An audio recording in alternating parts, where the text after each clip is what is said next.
నువ్వు కూర్చో, నేను వడ్డిస్తాను. పర్వాలేదులే. అది కాదక్క, బావగారితో పాటు కూర్చో, నేను వడ్డిస్తాను కదా. కూర్చో కూర్చో.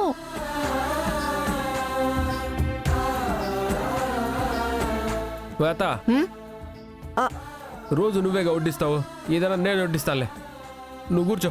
రే ఎందుకురా లేనిపోయిన అలవాటు? నేను వడ్డిస్తా. ఏం కాదులే, నేను వడ్డిస్తానులే గానే నువ్వు కూర్చో. కూర్చోతా. అమ్మకి ఆబ్దికం పెట్టిన ఆనందంలో అల్లుడు అంట్లుతో మీ మాదిరుండాడు.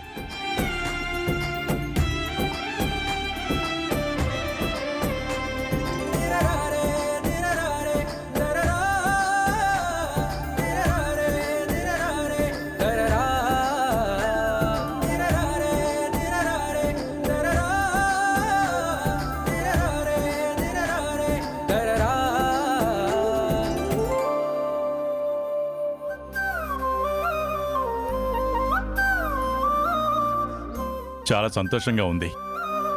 మాట తప్పకుండా తన ఆబ్దికాన్ని పూర్తి చేశావు.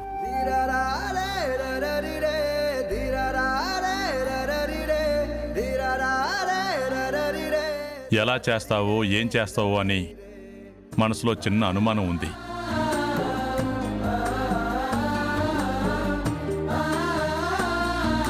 కానీ ఏ ఆటంకం రాకుండా చేశావు. ఇక నిన్ను నమ్మి ఏదైనా చేయొచ్చు అనే నమ్మకం వచ్చింది.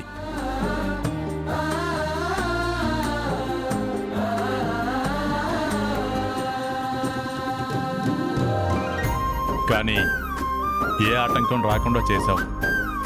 ఇక నిన్ను నమ్మి ఏదైనా చేయొచ్చు అనే నమ్మకం వచ్చింది.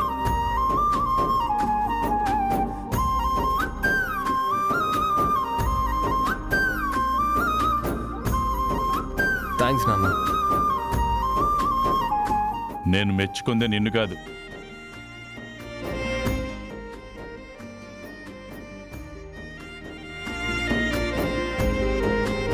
మాటిచ్చింది తను, మాట నిలబెట్టుకుంది తను. చేసింది నువ్వే అయినా చేయించింది తనే కదా. సరేలేండి మావయ్య గారు, తను చేయడం కన్నా నేను చెప్పడం ఎలా ఎక్కువ అవుతుంది? అత్తయ్య గారు ఆబ్దికం చేయాలన్న ఆశతో ఎంతో ఇష్టంగా ఎంతో పద్ధతిగా తను చేశాడు. ఆ గొప్పతనం తనదే, కానీ మిమ్మల్ని ఒప్పించిన నాది కాదు. నీ మాట మీద నువ్వు నిలబడతావన్న నమ్మకంతోటే నేను ఒప్పుకున్నానమ్మా. ఇచ్చిన మాట ప్రకారం వాడితో జాగ్రత్తగా చేయించింది నువ్వు కాబట్టి నేను నిన్ను మాత్రమే అభినందిస్తాను. సరే అట్నేలే, ఇప్పుడేమైపోయి ఉండదు. నిన్ను పొగిడితే ఒకటి, నన్ను పొగిడితే ఒకటా ఏమే? ఇంతకు ముందంటే వేరు వేరు, ఇప్పుడు వేరు కాదు కదా.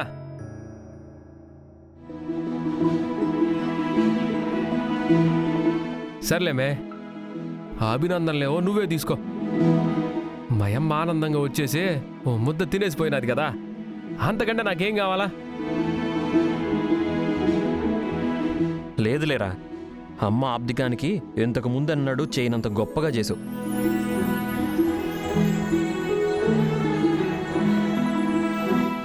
ఏదో నా చిన్న కొడుకు పొద్దు చేస్తాడాడు, ఆడు పెట్టిన ముద్ద తినేసి ఆడిని సంతోష పెడదామని మా అమ్మ నా కోసం తిన్నది. వదిలేస్తే వాడు అలాగే మాట్లాడుతూ ఉంటాడు, మీరు తినండిరా. తప్పే ఉందిలే నాన్న, వాడు చెప్పింది నిజమేగా. అమ్మ వాడి చేత్తో చేసిందే తినాలని ఆశపడిందంటే వాడి చేత్తో ఆబ్దికం జరగాలని ఎన్ని రోజుల నుంచి ఎదురు చూస్తూ ఉందో. అవునన్నా, వదినా బిడ్డ చేత్తో పెట్టిన ముద్ద తినాలని ఆశపడినదంటే ఆ ఆశ ఒట్టిదే ఎట్టా అవుతాది? ఎప్పటినుంచో తినాలని ఆశపడినది, అందుకే ఈ పొద్దు సంతోషంగా తినిపోయినది.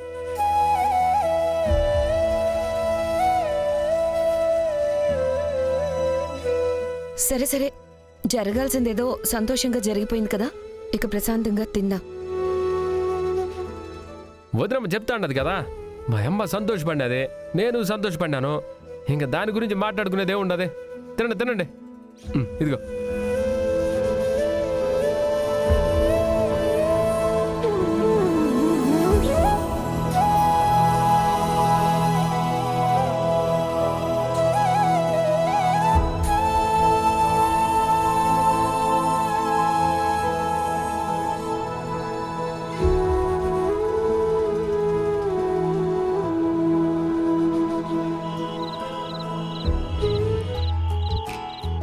నేను తీస్తానులే పాప.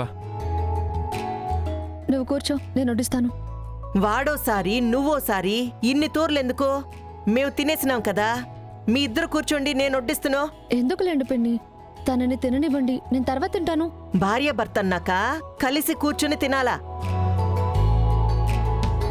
మీకేవైనా పెళ్ళయి 10 ఏళ్ళయ్యుండాదా, 25 ఏళ్ళయ్యుండాదా?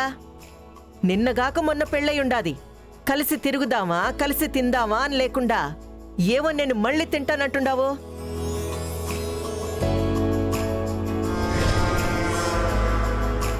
కూర్చో గమ్మునా. నువ్వు కూర్చో, మా అత్త చెప్పుండదు కదా, కూర్చో. రేయ్, నీకేమిరా బొట్టు పెట్టి చెప్పాలనా? కూర్చో. అత్త ఏం వద్దంటాంది కదా. ఆడపిల్ల ఇది ఇష్టం లేదని చెప్పినదంటే అది ఇష్టమని అర్థం. ఎప్పుడురా అర్థం చేసుకుంటావు ఇట్లాంటివన్నీ? కొడితే కూర్చో. ఎట్ట చెప్తే అర్థం చేసుకుంటారు.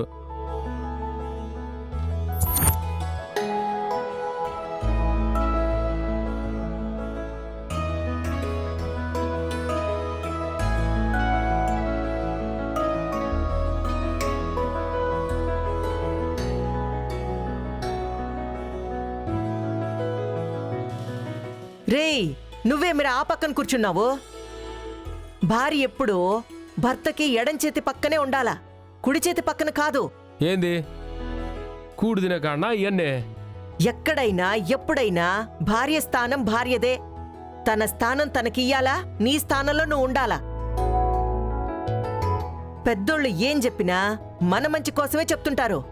అయ్యి పాటించకపోతే ఎట్టా చెప్పు? లే, ఆడ కూర్చో. అమ్మ విజయ, నువ్వు ఆడ కూర్చో.